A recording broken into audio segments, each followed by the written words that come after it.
Кто такие продукты приготовить невкусно, грех совершит.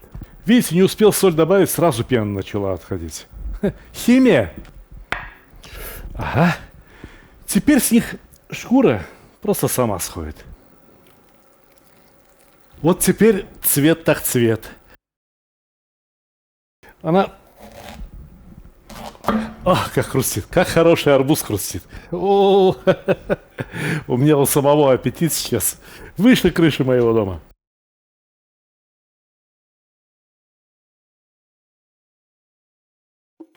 Дорогие зрители, дорогие подписчики Ютуба, сегодня мы продолжаем очень важную тему – историю великих тюркских супов. В прошлый раз мы с вами остановились на том, что казахи называют бульон, который получился в результате отваривания мяса, сурпо. В Узбекистане и в Таджикистане шурпой называют несколько другой суп. И сегодня я предлагаю приготовить именно шурпу. Давайте вслушаемся в название этого блюда. Шур, шор. Все знают, что это такое. По крайней мере, азербайджанские телезрители точно должны знать. Нечто соленое, нечто кислое. А что же означает суффикс «па» или «бо»? Я предполагаю, что этим суффиксом обозначалась вода. То есть вода, имеющая некий вкус.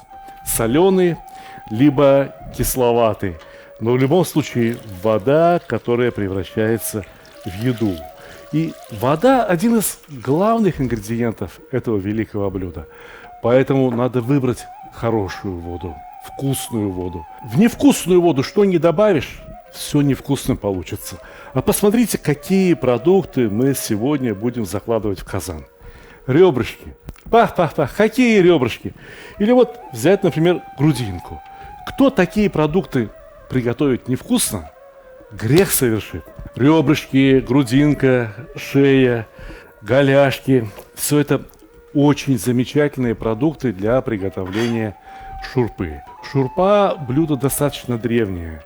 Еще великий среднеазиатский ученый, мыслитель, медик Абу Али ибн Сино, в Европе его называют Авиценна, писал о шурпе как о замечательном лекарстве. И он говорил, что лучшее мясо для шурпы – это то, которое залегает глубоко у кости. Прямо возле костей находятся ребрышки и грудинка. Здесь у меня кусок от задней ляжки. Косточку, к сожалению, удалили еще на рынке, но не беда. Мясо-то и здесь есть точно такое же, которое залегало глубоко у кости. Особенно вот эта часть. Я специально разделяю мясо по мышцам, стараясь обнажить все фасции, пленки. Кто в медицинском институте учился, понимает значение этих слов. Но удалять я их не буду, потому что во время приготовления шурпы именно эти части мяса выделят особый белок, который называется коллаген. Коллаген необычайно ароматный белок, а кроме того, он делает бульон достаточно густым. Вот от хаша губы липнут именно потому, что и в хаше, в готовом хаше, содержится довольно много геля, который образовался в результате соединения коллагена с водой. Для того, чтобы коллаген с водой образовали это желе, требуется как минимум 70 минут при температуре выше 70 градусов.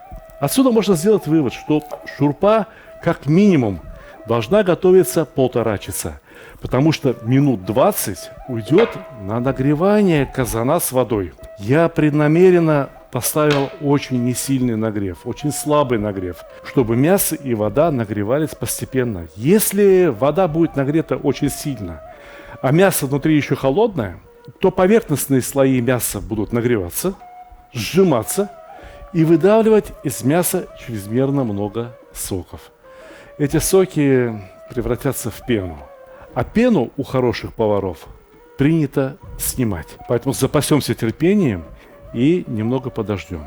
Впрочем, у хорошего повара работа всегда найдется. Например, для шурпы необходимо очень мелко порезать лук.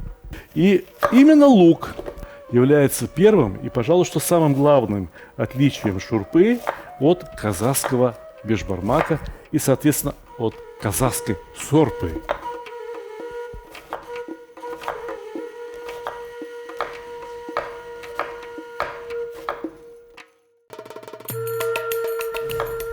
Впрочем, и азербайджанские супы, такие как питии, такие как бозбаш, тоже без лука не готовятся.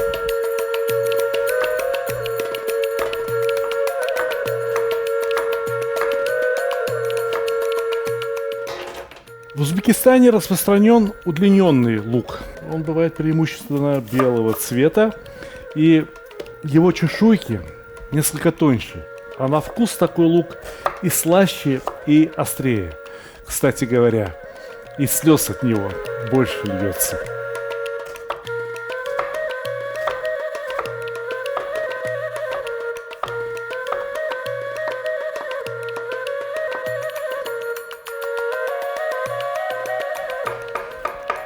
Чем тоньше будет порезан лук, тем больше сока из него выйдет. Тем вкуснее шурпа получится.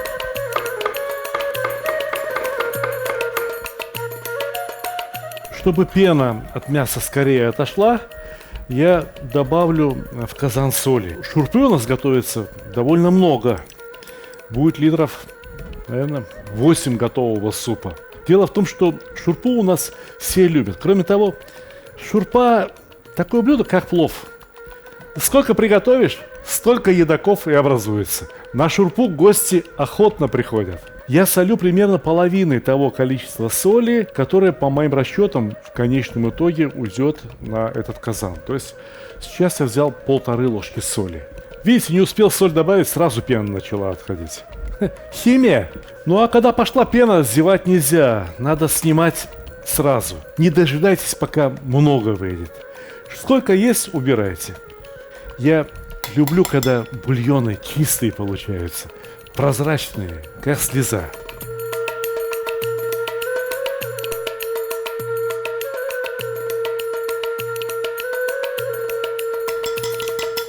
Ну вот и все, пены больше не будет. Можно лук опускать.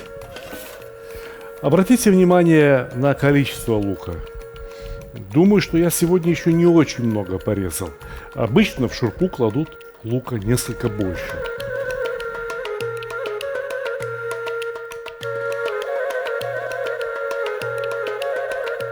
Обычно в Узбекистане баранов режут после 2 лет, когда он наберет хороший вес. Поэтому в Узбекистане вокруг шурпы сформированы определенные правила. Например, ни один узбекский повар не положит следующие ингредиенты в шурпу до тех пор, пока лук хорошо не сварится. А готовность лука определяется потому, что лук начинает опускаться на дно казана. Пока лук сырой, он плавает. Но я сегодня готовлю из очень молодого барашка. Фактически из ягненка. Если я буду ждать, пока лук сварится, потом пока морковь сварится, или пока репа, шалгам сварится, то баранина переварится безнадежно. Не надо думать, что чем дольше мы варим мясо, тем нежнее оно становится. Это не так. Как и при запекании, как и во время приготовления на мангале, на гриле. У мяса есть наилучшая степень готовности, когда оно очень нежное, но еще не превратилось в сухое, с рассыпающимися волокнами. Вот такое переваренное мясо я очень не люблю. Репа будет вариться довольно долго, поэтому я закладываю ее сейчас. Я предполагаю, что в прежние времена шурпу варили в основном с репой, ведь картошка, как обязательный ингредиент шурпы, появилась в Средней Азии относительно недавно, даже несколько позже, чем в Азербайджане.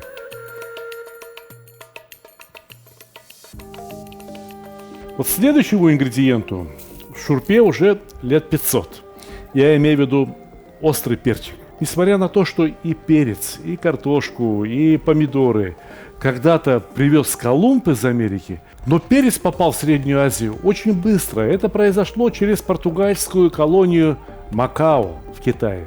Через 25 лет перец уже был популярным продуктом и в Индии, и в Средней Азии.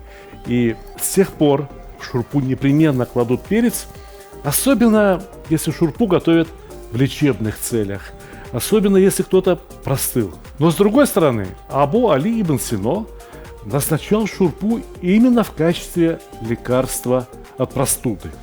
А что тогда срабатывало как аспирин, если не перец? Я вам скажу. Хорошее мясо и лук, хороший бульон, он сам по себе согревает, прогревает организм, излечивает. Ведь и в Европе рестораны изначально подавали только бульоны.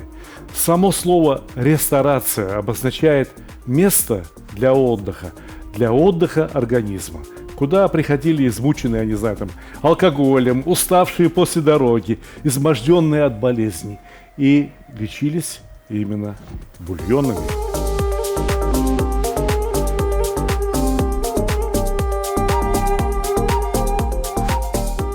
Еще я хотел обратить ваше внимание на то, как у меня кипит шурпа. Ну, пузыречки вроде бы кое-где поднимаются. То есть внизу происходит парообразование. Внизу казана вода имеет температуру 100 градусов. Но то внизу небольшая часть казана нагревается, а огромная часть казана, его поверхность, испаряет из себя воду. Испаряет и поэтому охлаждается. Обратите внимание, что все мясо всплыло. Из мяса вышел сок, а жир остался. Жир работает как поплавок, и поэтому мясо плавает на поверхности. Казан нагревается только снизу. Редкие пузырьки показывают, что внизу, на дне казана, температура близка к 100 градусам, иначе пузырьки бы не образовывались. Но за счет большой площади поверхности сверху происходит испарение, и вода охлаждается. Вода на поверхности имеет температуру гораздо ниже, чем 100 градусов. Мы сейчас замерим термометром, какую температуру имеет вода. 75-80 градусов, от силы 83 градуса. Знаете, как это называется? В современной кухне, в модных ресторанах это называется технология приготовления су-вид. Когда мясо либо другие продукты готовятся не при температуре 100 градусов в кипящей воде, а при более низких температурах 60 градусов, 70 градусов и довольно продолжительное время. Если я скажу какому-нибудь французу, что я мясо для шурпы могу варить 3 или 4 часа, он сильно удивится, скажет: ты испортишь мясо. Но ведь мы едим и понимаем, что мясо не испорчено. Мясо из шурпы восхитительно. Но происходит это потому, что мясо готовилось долго, но при пониженной температуре. Понимаете, француз знает, что такое су-вид, но не понимает, что обычный узбекский казан тоже может работать как су-вид. А мы раньше не могли понять, почему хорошие узбекские повара, когда готовят шурпу, они берут половником бульон, зачерпывают, поднимают как можно повыше и тоненькой струйкой переливают обратно в казан. Они это делали ровно для того, чтобы еще больше остудить шурпу.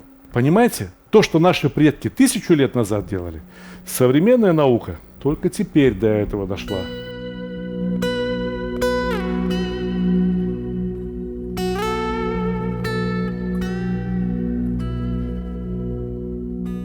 Кроме того, шурпа такое блюдо, что в него постоянно что-то добавляют. И добавляют-то холодные продукты, и это снова остужает шурпу. Самое время добавить морковь. Если бы у меня была такая очень зрелая морковь, какая обычно бывает в Узбекистане, практически деревянная, я бы ее опустил сразу после лука.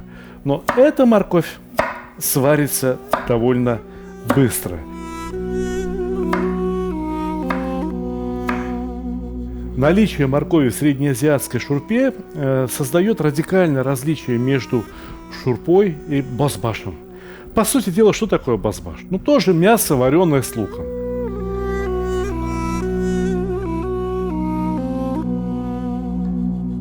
Если продолжать сравнение шурпы и бозбаша, то, конечно, надо понимать, что никаких помидоров ни в шурпе, ни в бозбаше в старые времена быть не могло. Но теперь и в Узбекистане, и в узбекской шурпе, и в азербайджанском бозбаше помидоры появились. Как это произошло? Когда Колумб привез помидоры, изначально их восприняли как украшение. Дело в том, что кто-то попытался их съесть и отравился. Непонятно, от чего он отравился. Может, от чего-то другого, но приписали все незнакомым помидорам. И очень долгое время их выращивали для украшения. Вот, ну, как цветы выращивают. А когда эти помидоры попали к итальянцам, они попробовали их готовить. Ну, взяли да пожарили. И сказали: о, хорошо, отлично, только сюда надо макароны добавить. Когда помидоры попали в Азербайджан, их тоже попробовали готовить. Пожарили и сказали: отлично, супер, хороший продукт, только сюда яйца надо добавить. И получилась яичница с помидорами. Помидор юмуртак, любимый азербайджанский завтрак. А вот когда помидоры попали к узбекам, узбеки их попробовали и сказали: отлично, наверное, их в шурпе варить можно. И мы сегодня сварим помидоры именно в шурпе. Я помидорам носики надрезал, опускаю их в бульон как есть.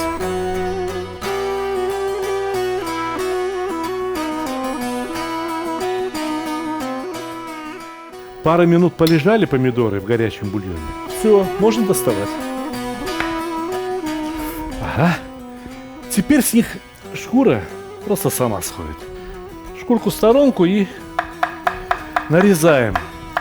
Если бы дело было летом и помидоров было много, может быть, я не нарезал бы их так мелко. Но сейчас осень, зима, и помидоров немного. И вкус у них слабее. Я их мелко порежу, и они лучше свой вкус отдадут в шурпе.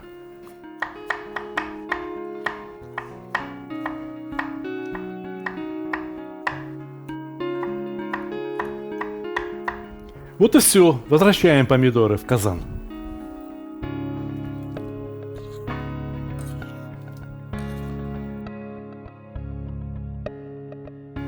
Видите, помидоры какие? Ну, опустил их в бульон, они рыжие стали. Не дали хорошего красного цвета. У меня для этого есть паприка. Это сладкий молотый перец. Не острый. Но зато цвет он даст ровно такой, какой надо. Здесь столовая ложка паприки. И я опускаю ее на этот казан всю.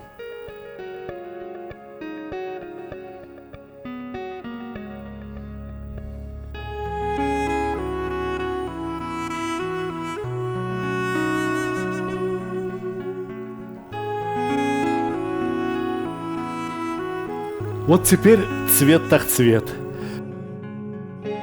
Еда должна быть красивая.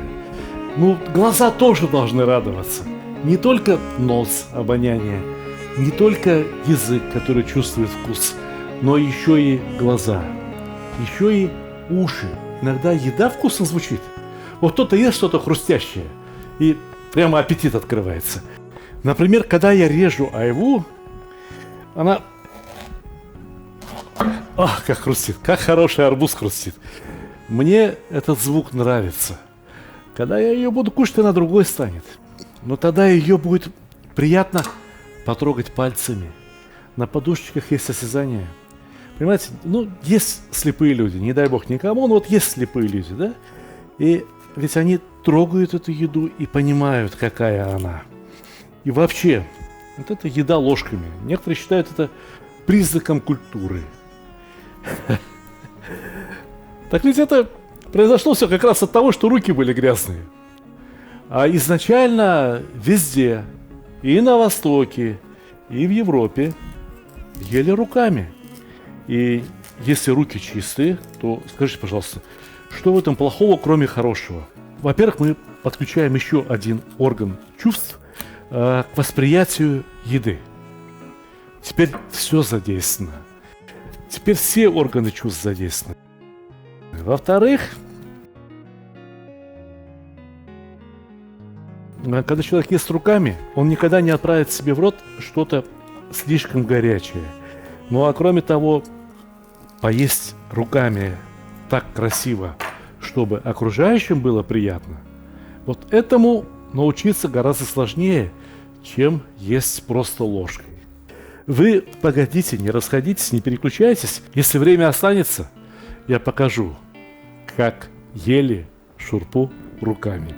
В прежние времена, когда в узбекской кухне помидоры еще не использовались, я предполагаю, что либо клали больше айвы, либо в шурпу клали какие-то кислые сухофрукты. Потому что от чего-то она должна была приобрести кислый оттенок вкуса. Ведь лук, морковь, да и само мясо имеет сладковатый оттенок. А вкусной получается та еда, где кислый и сладкий удачно сбалансированы. Если такая еда еще и жирна, и организм сигнализирует, что ешь скорее такой еды побольше, и долго будешь сытый. Если такая еда еще и ароматна, если в ней есть еще и перчинка, то скажите, пожалуйста, что может быть лучше такой еды? Я думаю, что ничего. Эти перцы, которые я сейчас нарезаю, это, по сути дела, болгарские перцы. Они не острые, не беспокойтесь. Их можно добавить сколько угодно, именно для аромата.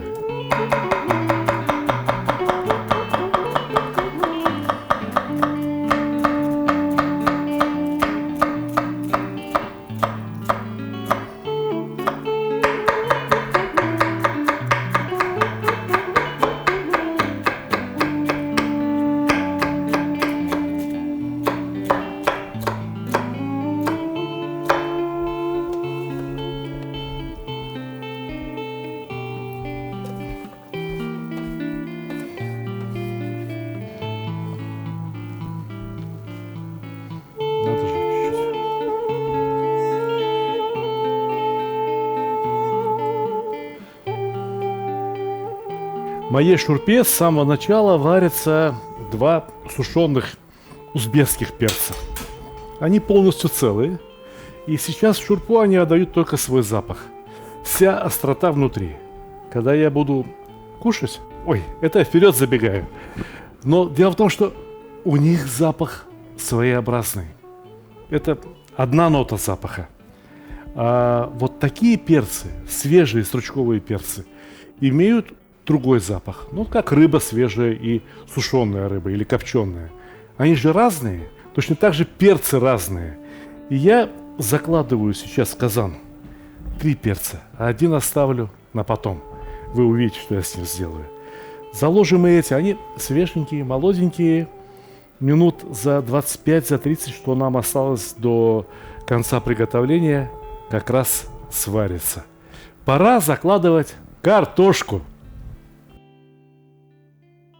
Картошечка молоденькая, азербайджанская.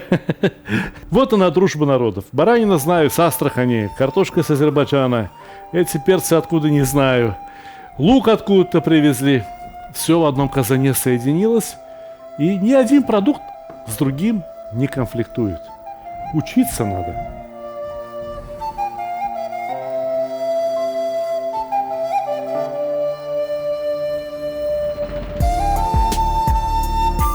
Вот здесь у меня еще лежит пара головок фиолетового салатного лука. Дело в том, что несмотря на то, что в этой шурпе лука и так порядком, принято шурпу украшать тонко нарезанным свежим луком. Говорят, это для пищеварения хорошо.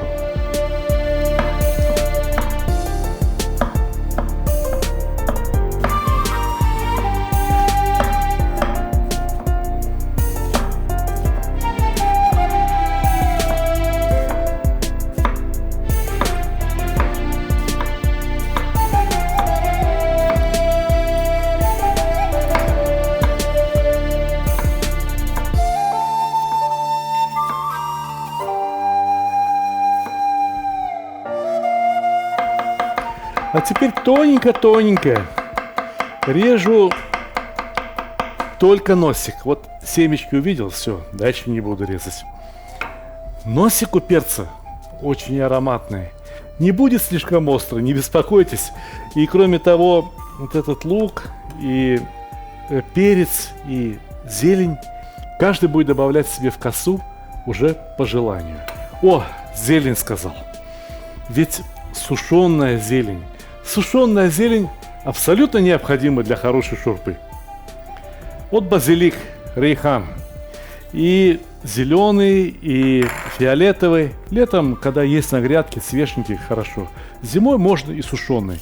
Его надо растереть потоньше и приправить им шурпу. В Узбекистане есть одна особая трава, которая называется джамбул.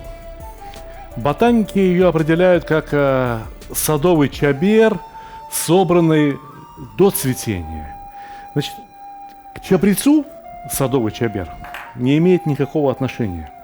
Но у меня сегодня джамбул кончился. И я возьму хороший азербайджанский чабрец. Мне его привозят для того, чтобы я чай заваривал. А я этот чабрец добавлю в шурпу. Будет очень хорошо.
Вот без чего не подают шурпу, так это без узбекских лепешек. Или какой-то другой хороший хлеб обязательно должен быть. Шурпу подают и как первое блюдо, и как второе. Бульон мы нальем вот в эту большую шокассу, а мясо, картошку, репу, перчики, все то, что найдем вкусного, выложим на это большое блюдо. Вот это, дорогие друзья, будет второе. А теперь нам предстоит разлить бульон.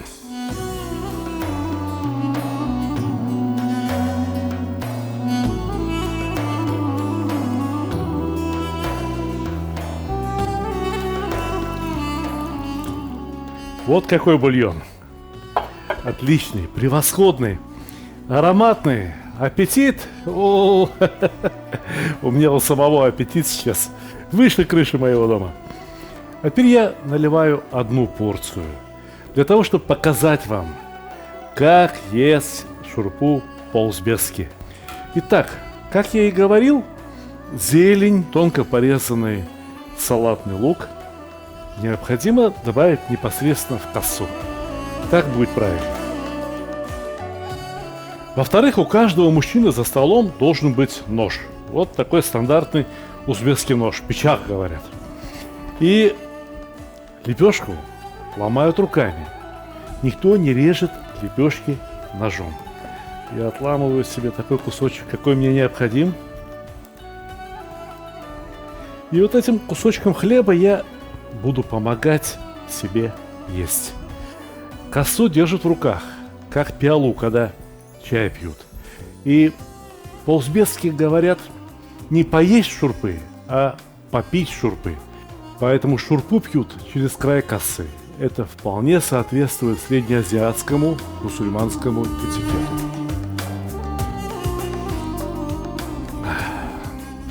Очень хорошо. Но я хочу добавить себе немного остроты. Я возьму именно вот этот вот узбекский перец. Я отламываю от него носик. Здесь внутри носика немножко мякоти есть. Вот эту мякоть я выдавливаю шурпу, и это будет хорошо. Ну-ка попробуем еще раз.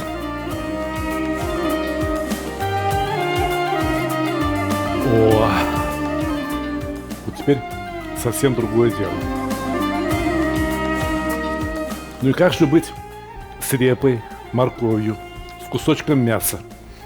Посмотрите, берут небольшой кусок хлеба и кусочком хлеба обмакивают его прям в шурпу.